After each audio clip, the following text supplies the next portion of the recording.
قرآن کریم کا مشہور چیلنج یہ ہے کہ اس جیسی کم از کم ایک صورت پیش کی جائے۔ سب سے چھوٹی صورت سورۃ الکوثر صرف 10 الفاظ پر مشتمل ہے۔ یہ 10 الفاظ کی نقل کرنا اور ایک صورت بنانا آخر کتنا مشکل ہو سکتا ہے؟ ان 10 الفاظ کو کیا چیز اتنا معجزانہ بناتی ہے؟ اگر آپ انٹرنیٹ پر سورۃ الکوثر کے معجزات تلاش کریں تو آپ کو زیادہ تر لوگ اس سورت کے عددی یا ریاضیاتی معجزات کے بارے میں بات کرتے ہوئے ملیں گے، جو یہ دعویٰ کرتے ہیں کہ ہر آیت میں بالکل 10 منفرد حروف ہیں۔ ہر آیت کا اختتام حرف را پر ہوتا ہے، جو عربی حروف تہجی کا 10واں حرف ہے، اور کچھ تو جادوئی طور پر 10 کے عدد تک پہنچنے کے لیے حروف پر موجود نقطوں کو بھی گنتے ہیں، جو کہ تمام 10 ذو الحجہ کے مطابق ہیں۔ یہ عددی معجزات پہلی نظر میں حیرت انگیز لگ سکتے ہیں، لیکن اگر آپ قریب سے دیکھیں تو یہ بکھر جاتے ہیں۔ مثال کے طور پر فی آیت بالکل 10 منفرد حروف حاصل کرنے کے لیے مشہور خاکہ جات ریاضی کو درست ثابت کرنے کی خاطر سہولت کے ساتھ حمزہ اور الف کو ایک ہی حرف کے طور پر جوڑ دیتے ہیں۔ اس کے علاوہ دیگر قراءات کو مد نظر نہ رکھنا بھی اس مفروضے کو ختم کر دیتا ہے، اور حرف را کے 10واں حرف ہونے کے بارے میں دعویٰ صرف اسی صورت میں کام کرتا ہے جب آپ جدید عربی حروف تہجی کا نظام استعمال کریں۔ اگر آپ حروف کی پرانی ابجدی ترتیب استعمال کریں، جو کہ تاریخی طور پر بنیادی طریقہ تھا، تو حرف را دراصل 20واں حرف ہوگا۔ اس کے ساتھ تھوڑی سی مزید تفصیل کے ساتھ کوئی بھی مصنف کسی متن کو ایک مخصوص جگہ پر ایک مخصوص حرف لانے کے لیے مصنوعی طور پر مجبور کر سکتا ہے۔ ان مصنوعی ریاضیاتی ترکیبوں کو معجزہ کہنا نہ صرف غلط معلومات پھیلاتا ہے، بلکہ یہ در حقیقت اس صورت کے حقیقی اور بے مثال معجزے کو پس پش ڈال دیتا ہے۔ سورۃ الکوثر کا اصل معجزہ ریاضی کی کوئی پہیلی نہیں ہے، یہ ایک لسانی شاہکار ہے جس نے تاریخ کے سب سے بڑے شعراء کو مکمل طور پر بے زبان کر دیا تھا۔ لیکن صرف 10 الفاظ میں آخر کتنے معجزات ہو سکتے ہیں؟ دیکھیے، جب ہم ان 10 الفاظ کو خوردبین کے نیچے رکھتے ہیں تو ہمیں تہ در تہ معجزات نظر آتے ہیں، اور میں یہاں بیان کی کسی ذاتی یا غیر تحقیقی خوبصورتی کی بات نہیں کر رہا، بلکہ حقیقی اور معروضی معاییر کی بات کر رہا ہوں۔ اور یہاں یہ بات قابل ذکر ہے کہ یہ صورت ایک کافر کے جواب اور رسول اللہ صلی اللہ علیہ وسلم کے لیے تسلی کے طور پر نازل ہوئی تھی، جس نے آپ صلی اللہ علیہ وسلم کو نعوذ باللہ ابتر یعنی بے اولاد کہا تھا، جب آپ صلی اللہ علیہ وسلم کے صاحبزادے کا انتقال ہوا تھا۔ اب آئیے دیکھتے ہیں کہ صرف 10 الفاظ میں کتنی معلومات کا اظہار کیا گیا ہے اور اس کے معجزانہ پہلو کیا ہیں۔ مثال کے طور پر آئیے پہلی آیت کو دیکھتے ہیں۔ اِنَّا أَعْطَيْنَاكَ الْكَوْثَرَ۔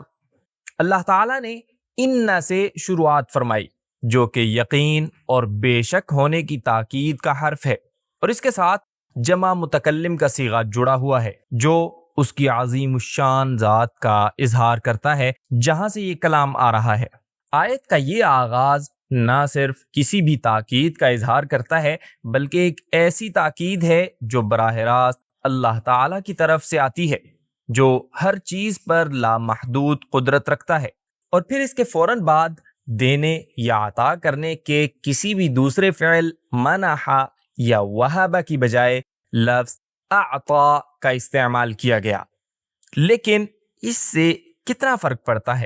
یہ لفظ یعنی اعطا خاص طور پر دینے اور ملکیت عطا کرنے کا مفہوم دیتا ہے، جو کسی بھی دوسرے لفظ کو استعمال کرنے سے ادا نہیں ہو سکتا تھا۔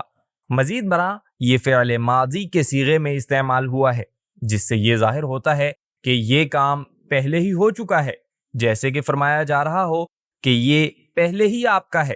اس فعل میں عظیم الشان جمع متکلم کا صیغہ بھی شامل ہے، جو اس عطا کے عظیم منبع پر زور دیتا ہے، اور پھر لفظ الکوثر، جس کا مطلب ہے کثرت یا بہت زیادہ۔ لیکن کس چیز کی کثرت؟ یہاں غور کریں کہ اس کے بعد کوئی صفت نہیں ہے۔ یہ نہیں کہا گیا کہ مال کی کثرت، پیروکاروں کی کثرت یا کسی خاص چیز کی کثرت۔ علم بلاغت میں اس کو بغیر کسی حدود کے چھوڑنا ایک شعوری خصوصیت ہے، جس میں ابہام کو ایک ادبی طریقہ کار کے طور پر استعمال کیا جاتا ہے۔ لہٰذا لفظ الکوثر کو اس طرح نامکمل یا کھلا چھوڑنا لسانی طور پر ہر اس چیز کی کثرت کو ظاہر کرتا ہے جو مکمل طور پر بہتر اور اچھی ہے۔ یعنی اتنے سے جملے میں بہت کچھ کہہ دیا گیا۔ اب اگر دوسری آیت کی طرف بڑھیں، فَصَلِّ لِرَبِّكَ وَانْحَرْ، اللہ تعالیٰ نے یہاں اللہ، خالق یا کسی اور نام کی بجائے لفظ رب استعمال فرمایا ہے۔ کیوں؟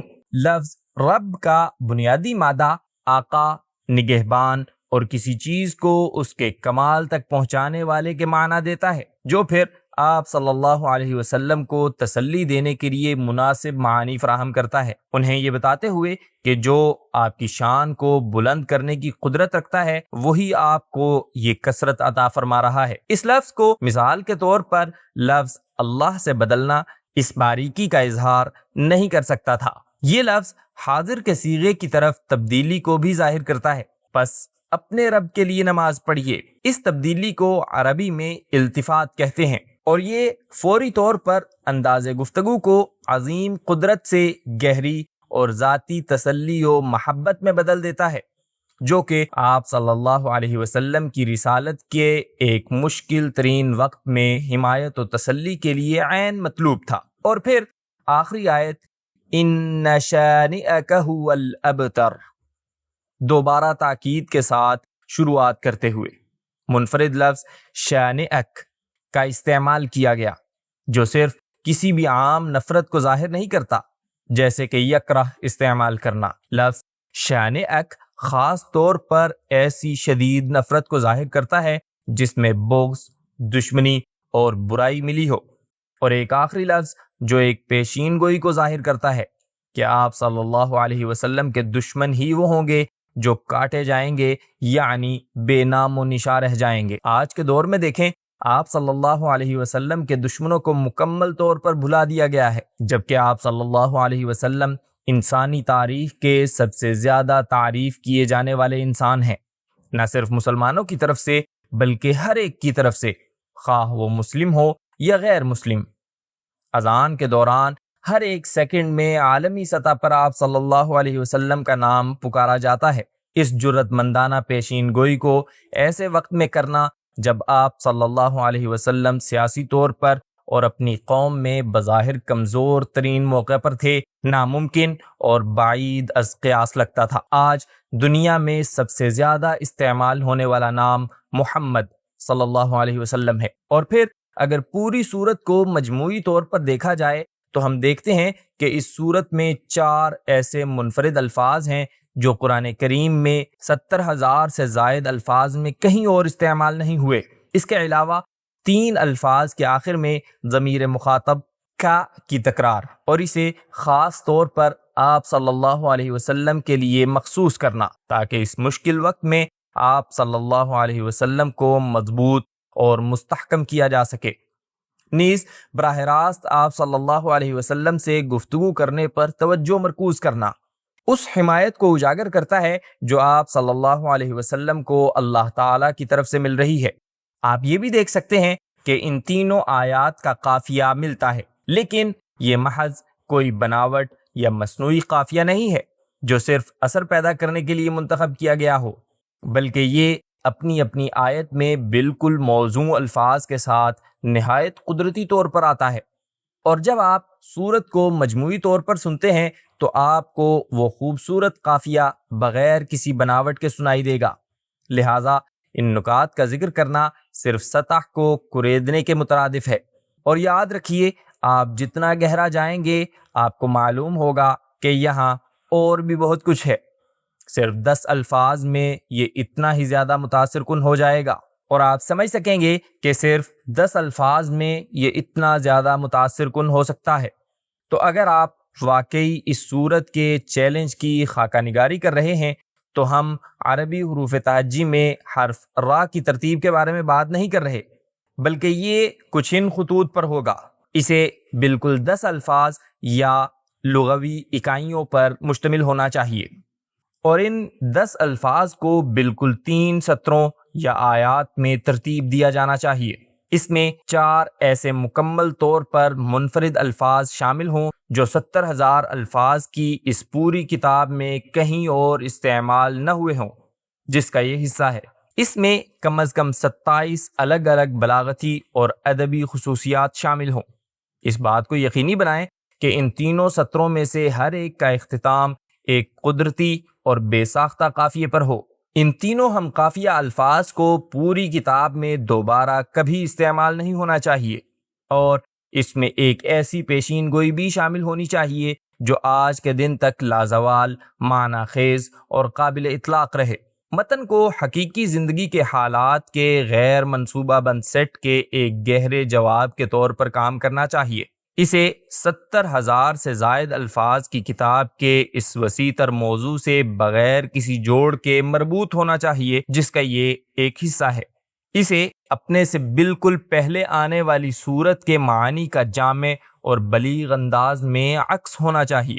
اس شاہکار کو ایک ہی کوشش میں عوامی طور پر پیش کیا جانا چاہیے۔ پیشکش کے بعد اس میں کوئی ترمیم یا اصلاح نہیں کی جا سکتی۔ مصنف کو یہ سب کچھ شاعری، نثر یا کوئی ادبی تجربہ رکھے بغیر اور سابقہ تعلیم کے بغیر انجام دینا ہوگا، اور یہ رہا آپ کے سامنے۔ بس یہی ہے، یہ تقریباً تمام شرائط ہیں۔ کچھ ناممکن سا لگتا ہے نا؟ خیر، یہ وہی چیز ہے جسے امی نبی محمد صلی اللہ علیہ وسلم نے کامیابی کے ساتھ پیش کیا تھا۔ 10 الفاظ کا ایک ادبی شاہکار جسے ان کے دور کے اور اس کے بعد کی پوری تاریخ کے عظیم ترین شعراء بھی تیار کرنے میں مکمل طور پر ناکام رہے ہیں۔ ایک سچا معجزہ۔ آخر میں ڈاکٹر حمزہ زورزس کا لکھا ہوا مضمون پڑھنے کی شدید تاکید کرتا ہوں، جو اسی موضوع پر ہے، جسے میں نے اس درس کی تیاری میں بھی استعمال کیا ہے۔